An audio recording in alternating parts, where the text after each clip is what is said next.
Yes. Now, Bella and I were just discussing the dangers of spending too much time watching TV. Certainly as a little pup, but we don't have to worry about that. With the busiest boy in the whole world, we know that he absolutely loves to get outdoors, but the real danger exists in today's age with tablets and TV and a ton of content to absorb, that we are spending too much time in front of screens, which can have a massive detrimental effect on our children's development. So let's catch up with Miss Nikki Bush, our creative parenting expert.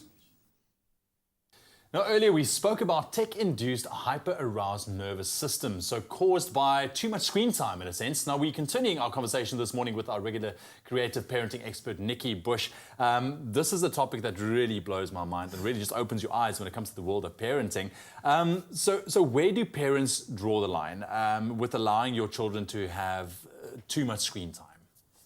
So we need to provide children with boundaries. They're not born knowing any boundaries whatsoever. You know, we have to teach them when to eat, when to sleep, when to play, and the same goes for technology.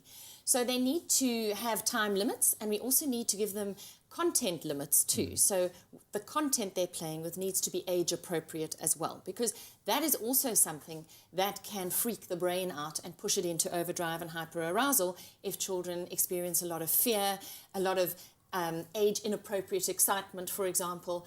That can really freak the brain out. So we need to make sure that we know what our children are playing with and how long they are actually engaged with on-screen stuff. Because the reality is that those in the know who are dealing with tech addiction in children say that it is actually far more difficult to deal with than, for example, drug addiction. And it's because we live in a world surrounded by technology. So if you had to do a tech detox with a child, you would have to take them away from all technology for 4 to 6 weeks at the bare minimum in order to reset their nervous system. That is incredible. 4 to 6 weeks. That is crazy. So what are some of the things, that you can do for that detox? Okay, so you mentioned in the break earlier that we should actually go on adventures with our children and take them to the bush. Take them to places where they can't use technology, where there's no Wi-Fi, where they experience being off as opposed to being the always on generation. Because there's a very different feeling, and if they never actually get to experience the difference, they won't understand, what it means.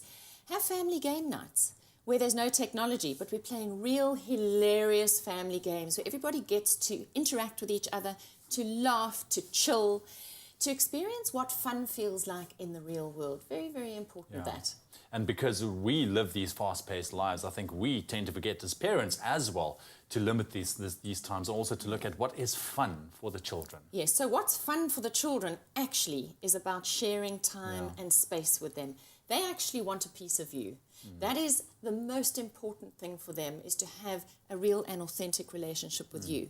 The thing is, when children feel invisible, when they feel that they are not getting your attention, that's when they will fill that gap with technology, because they can. So it can fill the void. And that's what we need to avoid, is children who feel like they've been sidelined. Because that's probably the most dangerous thing, is that children actually will turn to technology to fill the gap. Thank you, Nikki. I appreciate your time this morning and your advice as well. I hope a lot of parents sat up straight and listened to this topic this morning. Very, very serious indeed. But we would love to know your thoughts, maybe on our social media feeds. Expresso Morning Show SABC3 on Facebook. Let us know, how do you deal with the topic of your children and technology? Only you can make my day.